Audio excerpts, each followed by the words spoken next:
Hello guys, welcome to Soni online classes. आज इस video में डिस्कस करने जा रही हूँ होमो इरेक्टस से निएंडरथल, निएंडरथल से होमो सैपियंस की जर्नी।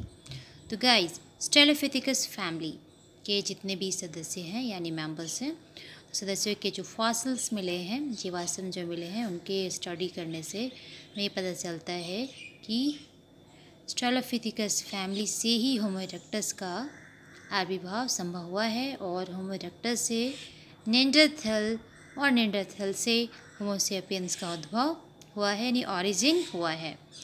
तो 4 लाख से 2 लाख वर्ष पहले की जो टाइम रही है उसके बीच होमो इरेक्टस का होना आरंभ हुआ। एंड इसी टाइम में यानी इसी दौरान दिमाग के आकार में बढ़ोतरी हुई और खोपड़ी के जो हड्डी वो पतली होने की शुरुआत हो गई।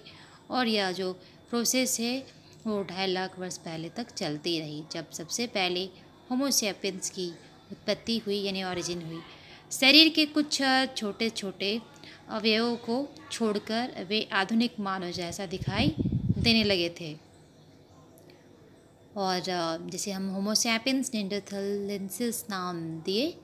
एंड 1,20,000 वर्ष पहले के समय आते आते होमो सैपियंस अस्तित्व में आ गए थे। अब सब जान गए थे कि होमो सैपियंस कैसा दिखता है, क्या है। तो ऐसा माना जाता है कि जहाँ पे जो ज़्यादा क्षेत्र थे, घने जंगल टाइप का जो क्षेत्र है, वहाँ से बाहर निवास करने वाले आधुनिक मानव का आक्रमण निएंडरथल के क्षेत्रों में हुआ होगा और इसके पश्चात संघर्ष या जन्य अंतर मिश्रण की प्रक्रिया के परिणाम स्वरूप निएंडरथल विलुप्त हो गए। एंड उन्हीं के गुफाओं में आधुनिक मानव ने अपना कब्जा कर लिया होगा, अपना अस्तित्व बना लिया होगा। तो आधुनिक जो मानव है यानी जो मॉडर्न मैन है, जो प्रथम जीवाश्म मिला है यानी फॉसिल्स मिला है, फ्रांस की एक गुफा से मिला है 1868 में। फ्रांस की एक दूसरी गुफा से फिर 35,000 वर्ष पूर्व के क्रो-मैग्नन मानव का भी एविडेंसेस प्राप्त हुआ था। तो सबसे पहले मेधावी मानव की इसे संज्ञा दी गई। तो होमो सैपियंस होमोजीन्स की एक स्पीसीज़ है। एंड इसके बहुत सारे फिजिकल कैरेक्टरिस्टिक्स है, जैसे इसकी जो क्रेनियल कैपेसिटी जो थी वो 355 सीसी थी और जिसका ब्रेन था वो राउंड शेप में था।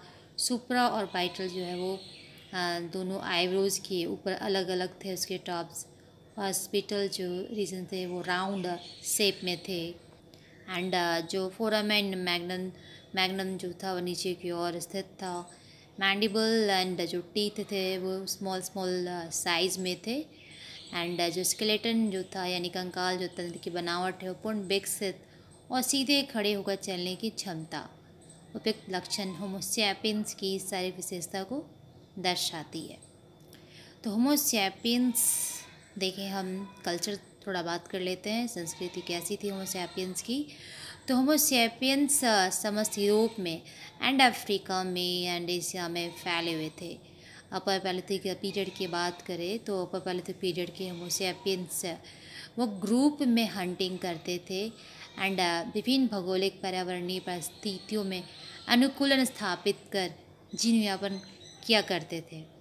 एंड ये ठंडे प्रदेशों की गुफाओं में निवास किया करते थे।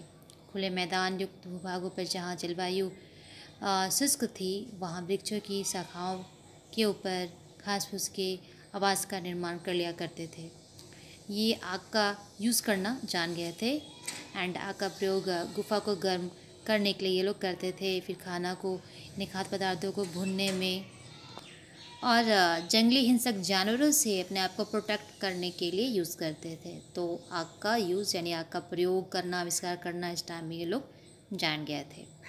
तो इनके जो टूल्स थे वो पत्थर से बने हुए होते थे मैक्सिमम, एंड बोन से भी ये लोग बनाते थे।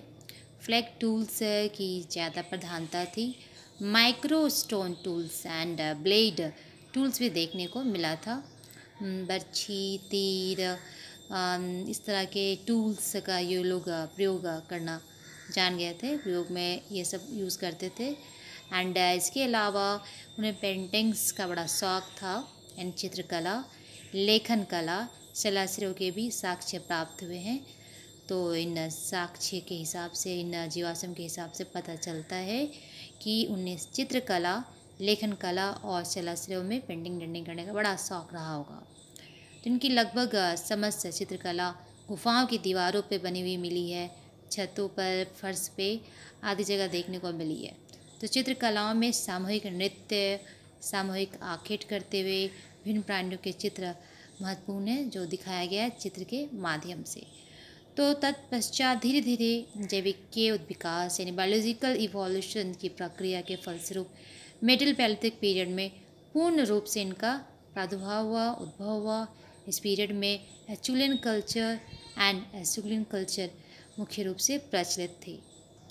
Neolithic period and Mesolithic period में होमो सैपियंस, जिसे मेधावी मानव कहते हैं, इनकी सांस्कृतिक प्रक्रिया, जब प्रक्रिया के साथ साथ इनके सांस्कृतिक आयामों का भी पता चलता है, जैसे कृषि बागवानी की शुरुआत, कंपोजिट टूल्स का निर्माण करना, पॉलिश्ड टूल्स का निर्माण करना, चाक का आविष्कार करना और उससे बने पके बर्तनों का निर्माण करना, लिपि का विकास करना, नगर राज्य का विकास करना, ये सब इम्पॉर्टेंट कैरेक्टरिस्टिक्स थे होमो सैपियंस के। तो इस प्रकार हम देखते हैं कि होमो सैपियंस की संस्कृति के विकास में जैविक प्रक्रिया भी यानी शारीरिक संरचना मुख्य रूप से उत्तरदायी है, जैसे कि अति विकसित दिमाग का होना, सूक्ष्म और केंद्रित दृष्टि का होना, द्विपाद गमन का होना, बोलने की क्षमता और घुमावदार अंगूठा का होना।